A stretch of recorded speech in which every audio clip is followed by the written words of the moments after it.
Hi, everybody. This is Ben Webster, and welcome once again to another episode of the Scaling Alpha podcast. Today, I'm joined by Paul Karger, co-founder and managing partner of TwinFocus Capital Partners. They're a Boston-based global multifamily office that he co-founded with his twin brother in 2006. They now manage $13 billion in assets for ultra-high net worth families around the world. TwinFocus advises families on investment allocation across public markets, private equity, real estate, alternatives, and private credit. They also do complex tax, legal, and intergenerational planning. Paul, thank you so much for joining today. We're really excited to have you. Ben, great to be here. I really appreciate the time to share my thoughts and wisdom. Appreciate it. We're looking forward to it. So why don't we start? Give us some of the background, like where did you grow up, go to school, and some of the early steps in your career? Sure. Ben, thanks again for the opportunity. You're welcome. So I grew up in the Boston area. I grew up just outside of Boston in a little well-known historical town named Lexington. And I was raised by a single mom. I have a twin brother, Wes, who I founded TwinFocus with. I also have a little sister, Susie, who's a couple of years younger. And, really from a young age, my mom taught us the value of a dollar and the value of kind of hard work. All three of us were always up to, had some kind of work initiative going throughout our childhoods. We graduated from high school. Both my brother and I went on to study at college at BU. I studied engineering at BU. I was always interested in, I was a good math student, and I was always interested in kind of the mechanical side of the world, fixing cars at a young age, and interested in the way engines work and so on. And so I studied manufacturing and mechanical engineering at Boston University.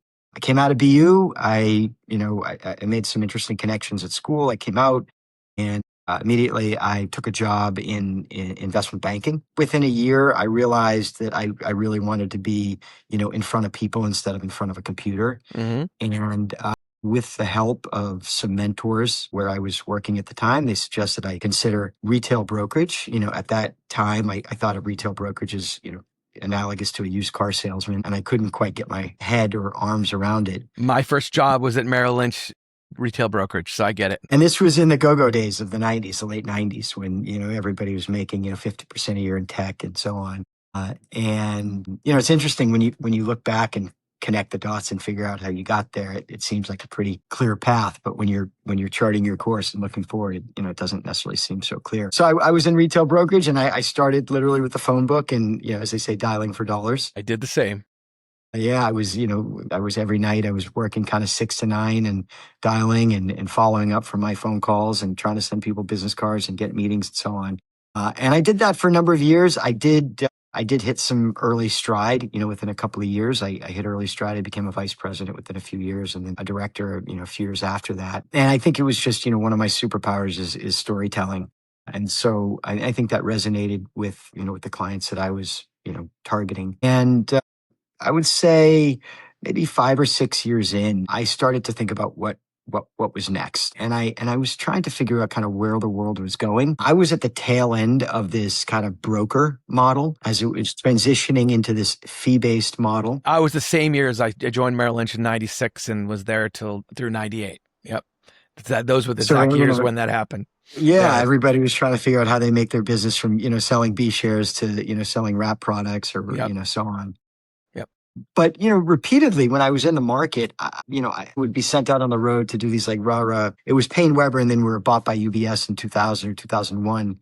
I was sent out to these like rah-rah speeches to the new UBS financial advisors. And the people would ask me, who are the competition? Is it Smith Barney? You remember the old days of Solomon Smith Barney? Is it Dean Witter? Who was it? And, repeatedly I was coming up against not other brokerage houses. I was coming up against these independent advisors that just kind of thought about the world in a different way. And, in and around 2003, 2004, I met a prospective client, a large prospective client. In those days, I was dealing with, single, double-digit millionaire individuals and families. And I met a gentleman that had just sold his company for $150 million.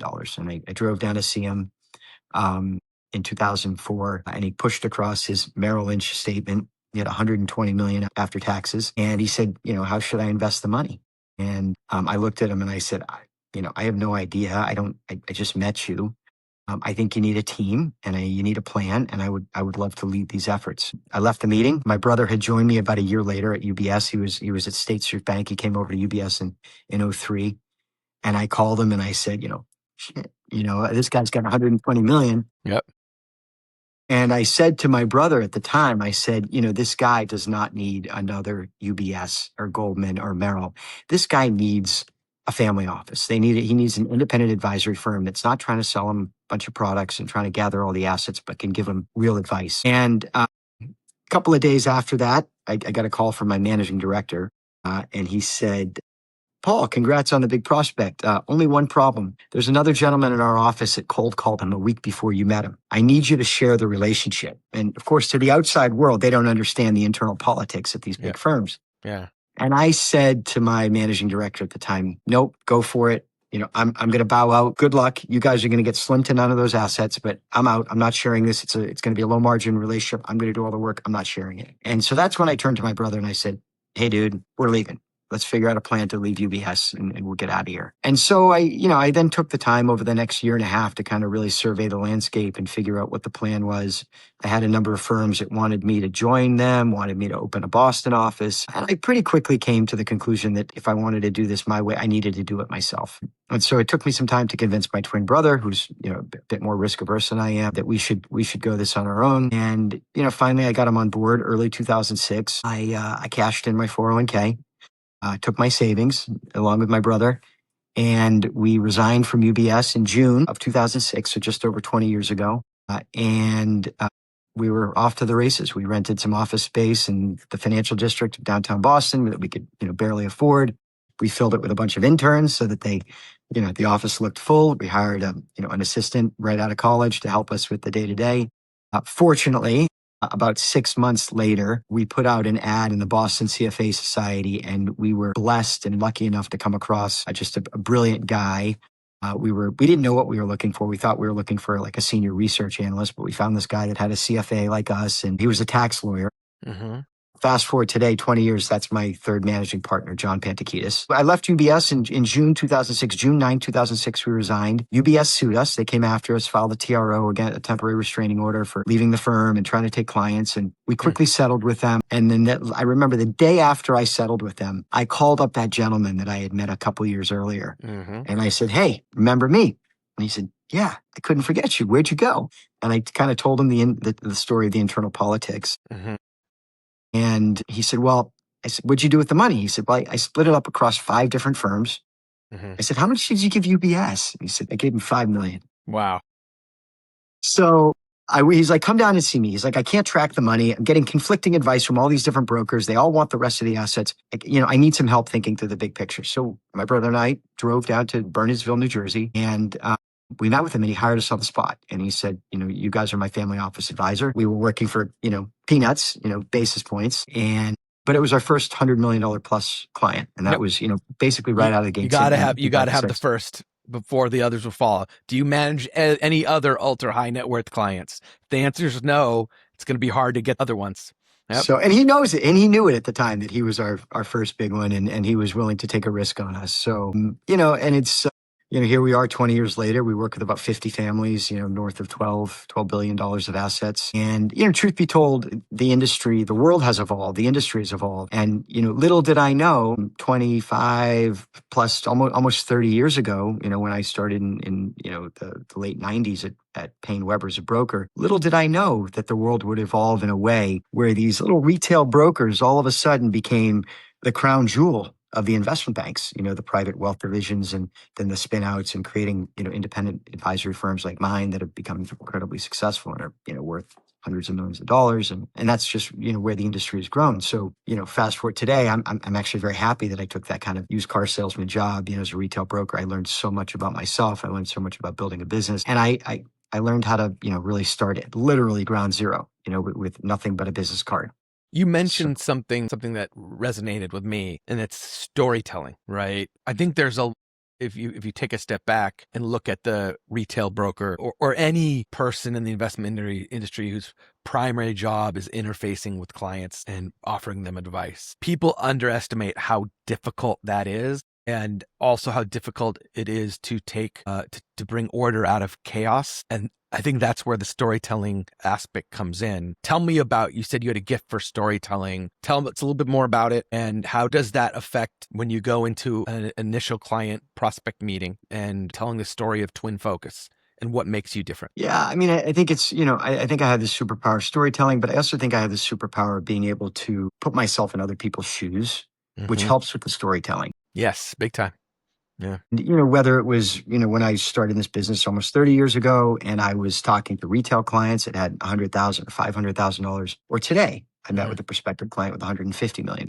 And by the way, if you have 100 or 150 or 200 or $1 billion, you're probably pretty sophisticated. You may not speak my financial language, the family office language, but you're sophisticated. Otherwise, you wouldn't have made all this money. Exactly. And so, part of it is, putting yourself in their shoes and then having the ability to kind of explain why they need to do things in a certain way and so on. It's a little, I know we're going to talk a little bit about AI. It's like AI can help you kind of accelerate the journey, but you can't depend on AI to get you to the actual destination. And it's the same thing here. When you put on your technical hat, you can come up with an incredible technical solution for a family that works really, really well on paper.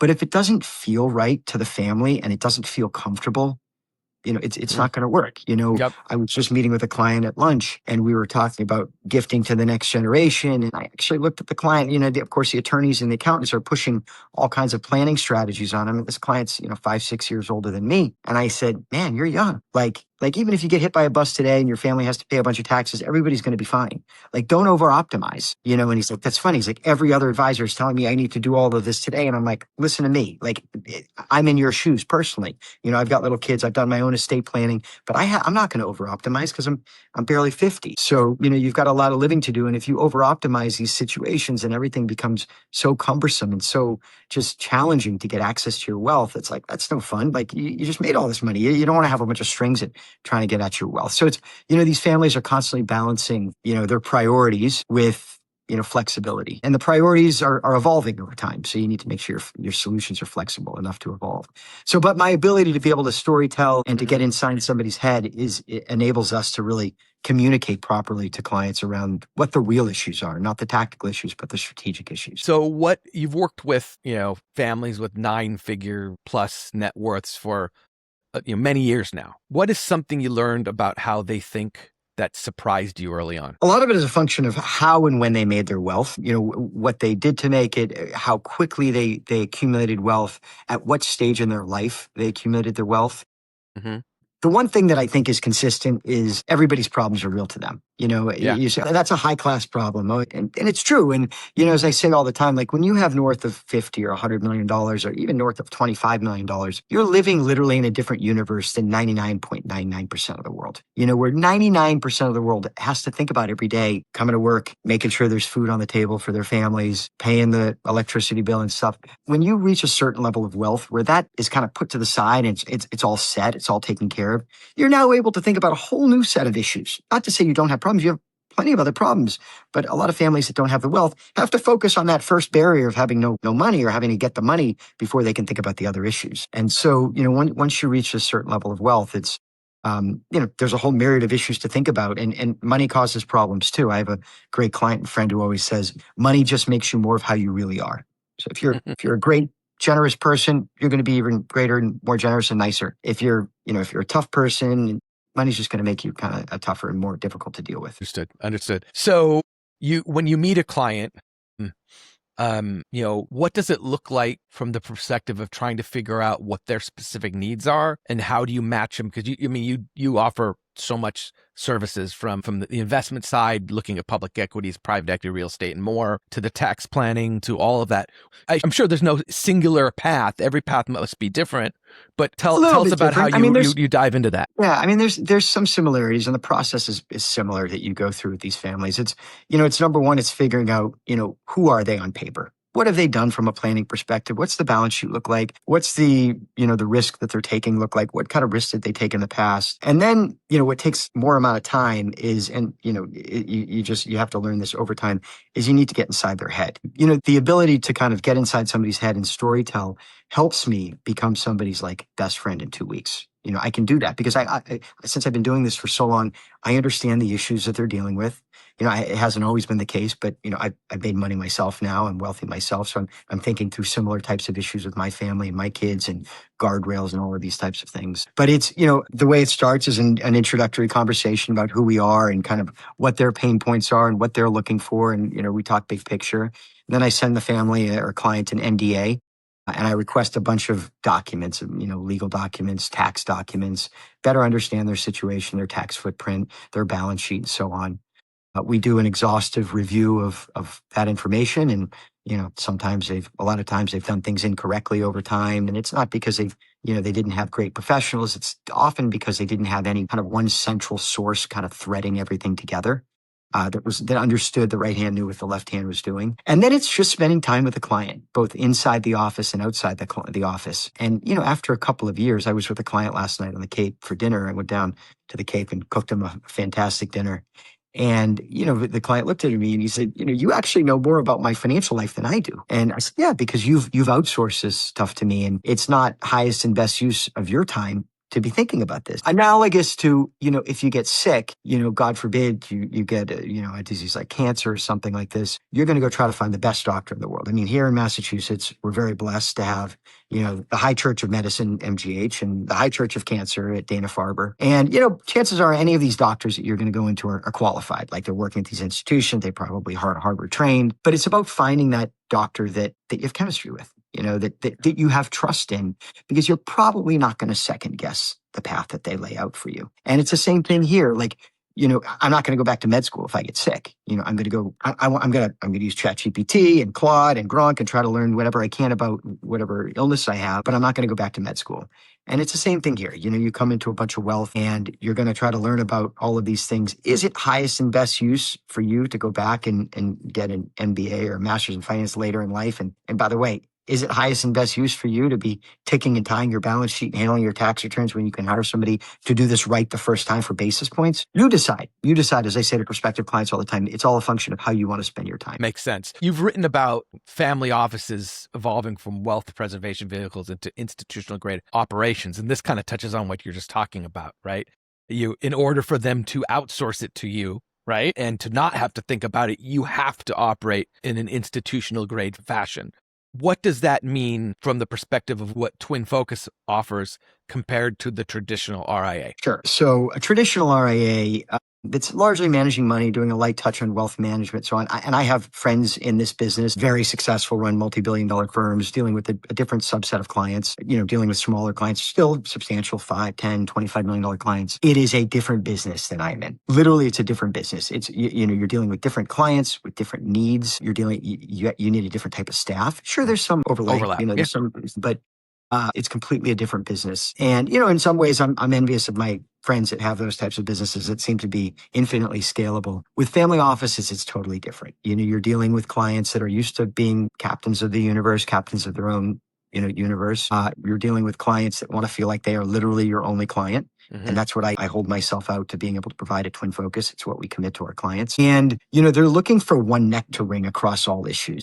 Mm-hmm. And it's confusing, right? You're not going to go back to law school. You're not going to get your CPA. You're not going to go back to, and get your CFA. You want one neck to wring, and all of these issues are intertwined. And so you need to find a group analogous to finding, a chief doctor that's going to help oversee your care. You need to find a group that is working in your best interest, that you get along with, that you have good chemistry with, and that has a subject matter expertise, because we show up to our clients with solutions and not questions. Our clients don't have time for questions. Our clients, oftentimes, prospective clients come here and say, well, one of the problems with my existing advisors is nobody actually gives me real advice. Everybody just talks around things, and lawyers don't want to actually tell me exactly what to do. Here at TF, we tell you, listen, if we were you, this is what we would do. Here's the risks, but we understand your risk tolerance. Here's how we would handle the situation. Yep.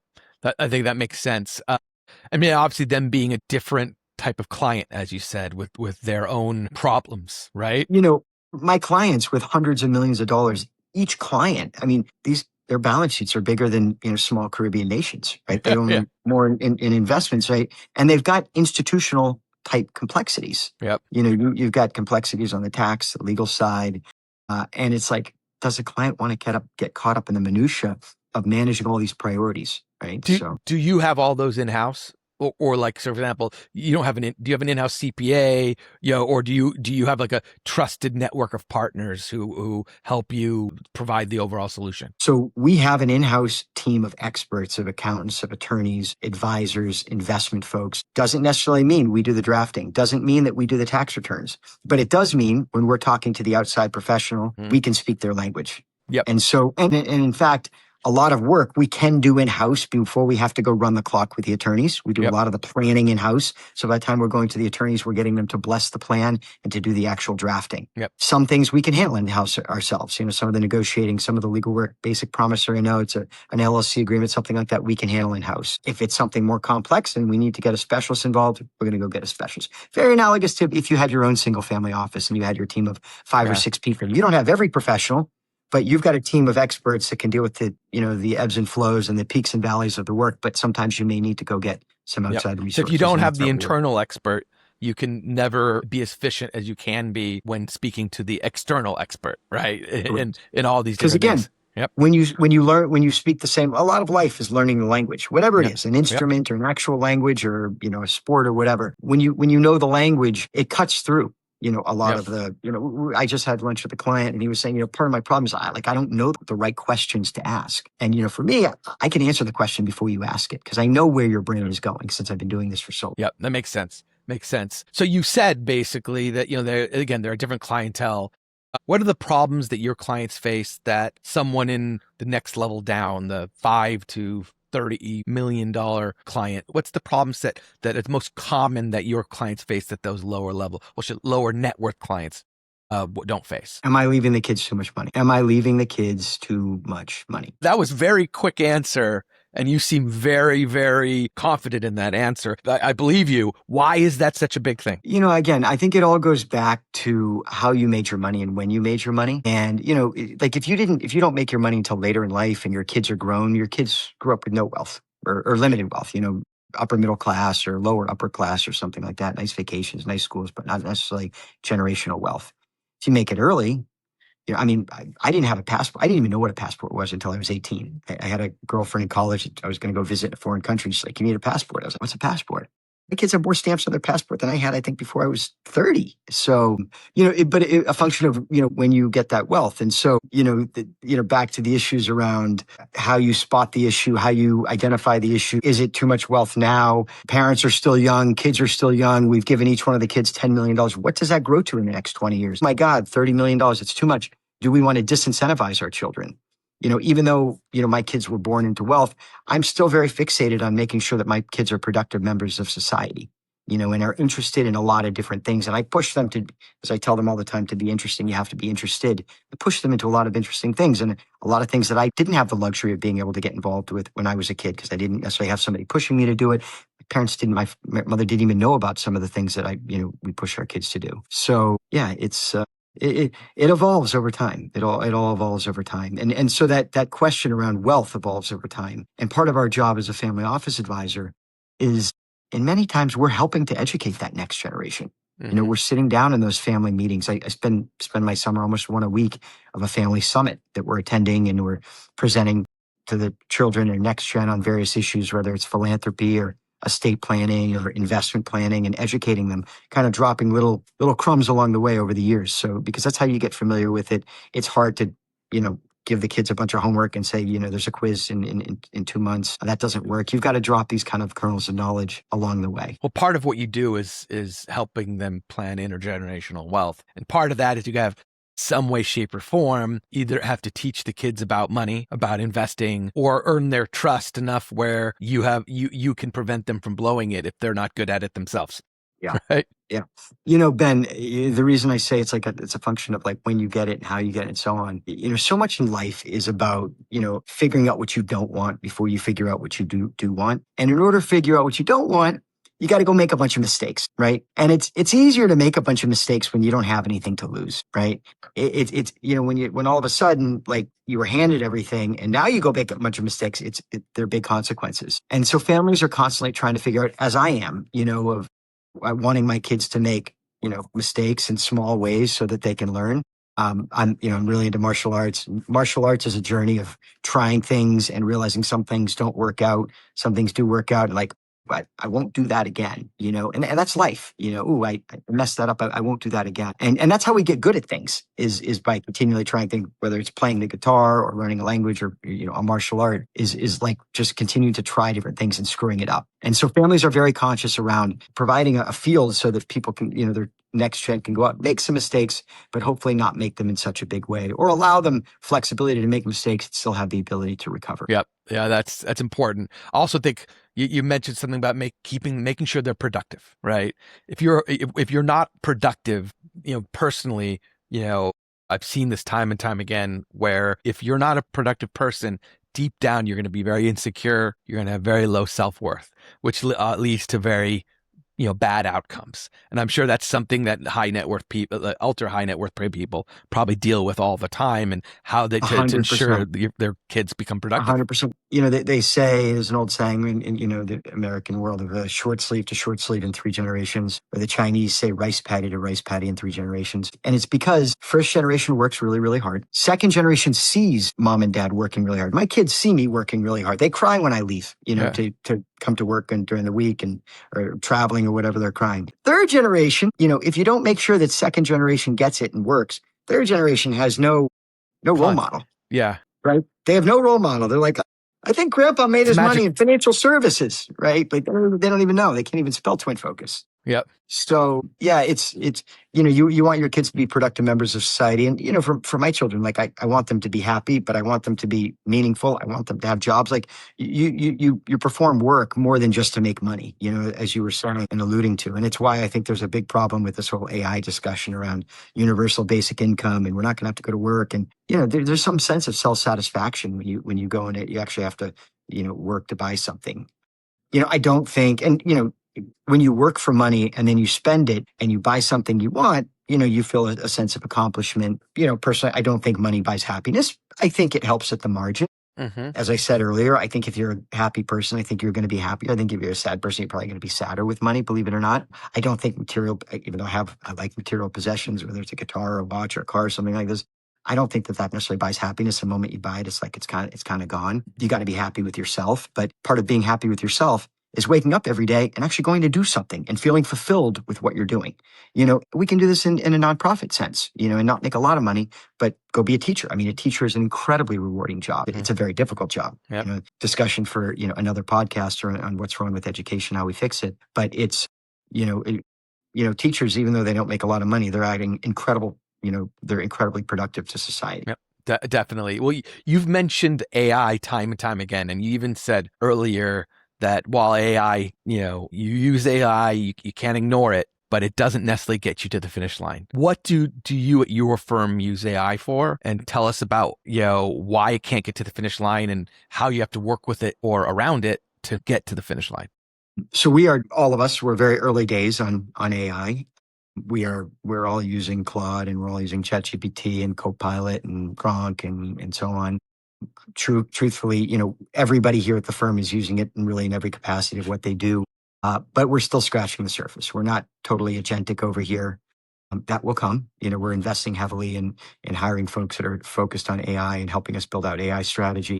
But, as I said earlier, like technology is a journey. And, in an ideal world, you don't build, like I'm a financial services firm. I don't want to have to go build my own software and maintain it and so on. Claude's changed that. The tools are out there to be able to do that a little bit easier. But it's a journey. And that means sometimes you go invest heavily in using some product or some solution, and in 6 months or 6 years, it's obsolete. And you need to scrap it and start up. And that's okay. It's a journey. And the most important thing, I think, with technology is you're on the cutting edge and you're using what's most readily available and most efficient for you today. But again, the back of your mind, not getting caught up in the shiny new box. And, that's working today. Today, we're going to build it because there's nothing else in the marketplace that works for us. Well, in 6 months, there may be something out there that works for you. So with that in mind, I think there are little things that we're all using AI for, everything from, recording a meeting or recording a call and helping us with follow-up to, polishing emails and polishing memos to calculations, and being able to build financial models and so on, being able to digest data and and that stuff AI is perfectly suited for. Mm-hmm. Back to the comment around, can help accelerate the journey, but it's not going to get you to the destination. AI misses a lot. It misses a lot. It's a computer. It doesn't have human intuition. It doesn't have feelings and compassion. And a lot of times, like the technically perfect solution is not a solution that families can live with if it's not comfortable to them. And so, while AI slop can give you some technically perfect, and by the way, sometimes it gives you a completely wrong technical solution. It totally misses things in documents or it just doesn't understand. It hallucinates. It's by nature sycophantic. It wants to please you and will, what we found is it can make up stuff to please you. It can go research shallowly and miss things because it wants to find the first nugget that could support your hypothesis or support it's always your query. Agreeing with you. Right? So it's always agreeing with you. Yeah. I do believe that we will get to a point, hopefully in the next 12, 18, 24 months where it actually is impacting margins. And where you're not just swapping out humans for tokens, right? Because that doesn't do you much good unless it's giving you a lot of leverage. We're not there yet. I at this point, I think it's helping people to do more work better. Yep.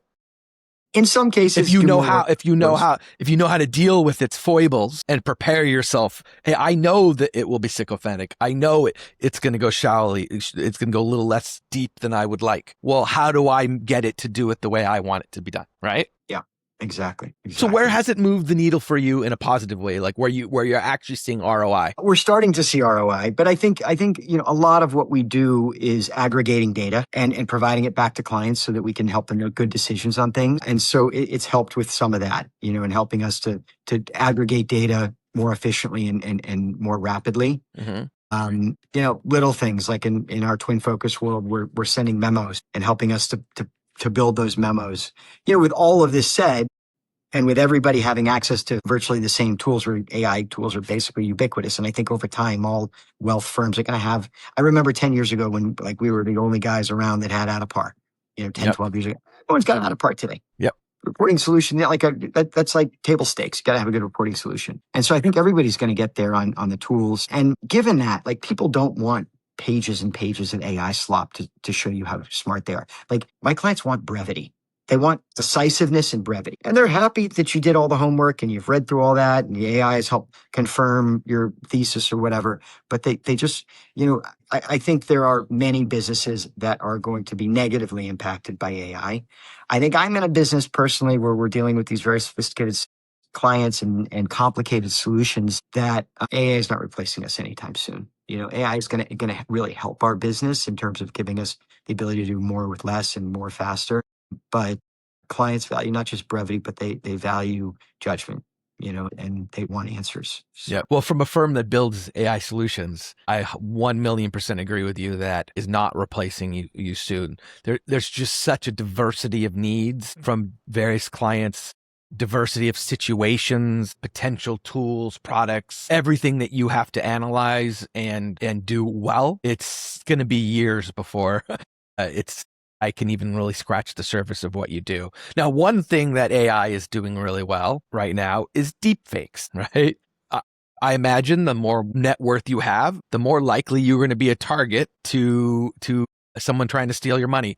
Tell us about how you're helping your clients from the perspective of protecting their wealth through technology, especially protecting against digital threats like deepfakes. Yeah. It's a really good question. I was with a client last night who's a technology guru and entrepreneur. Yep. And was telling me that, today AI can 100% copy your voice and make you say whatever you want voice. It's not quite there yet on an avatar basis, but we will be there in the next 12 to 18 months. So absolutely, it's caused us to rethink everything, the banks as well, about how you're verifying, authenticity, how you're verifying wires and money movements. We're quizzing our team on a daily basis on this stuff. We're spoofing them on a daily basis to kind of train them on these types of issues. But absolutely. I mean, my kids all have, we all have code words, and in case somebody calls up and says, hey, I'm holding your kid hostage, send me $10,000 of Bitcoin. I've got a code word with all my kids, so it's little things like that, but on a grander scale, in terms of verifying, calling the client back at their number, asking certain questions that only the client knows. It's unique to your relationship with the client. Interesting. Yeah, it's going to become a bigger and bigger issue for sure. And we're thinking about it. The banks are definitely thinking about it. The brokers are definitely thinking about it. Interesting. Very, very interesting. Well, tell us, in the audience, if you have a last impression for the audience of TwinFocus and what sets you apart and why families want to work with you. Give me the 1-minute elevator pitch. Geez, we've been doing it 20 years. We're just completely sold out to the work we do. And 20 years ago, I used to be able to kind of give you the Boy Scouts honor that we just work harder than anyone else. Now I have, now I have the proof. The proof is in the pudding. You look at the clients and the families we work with every day, and they don't consider us their advisors. They consider us their partners. And it's only because of the result of a lot of hard work of investing in relationships and always doing the right thing and just going deeper than anybody else. And I think most importantly, giving it to clients raw. Clients want to be given it to direct. They don't want ambiguity in answers. Mm-hmm. And we're not ambiguous. We just tell clients how we feel. And if we don't think it's the right thing for them to do and the client wants to do it anyway, that's fine. You're paying us to tell you the truth and you're not paying us to dance around the truth. So it's that combination of just being super comprehensive and with a no BS approach that clients really appreciate. You're dealing directly with partners and principals. Yep. We haven't sold our firms to private equity, and you're dealing directly with decision makers. You bring order to the chaos. You get directly to the point, and you actually come with very focused advice, focused solutions to problems that maybe they haven't even anticipated yet. Yeah, I was on a panel once.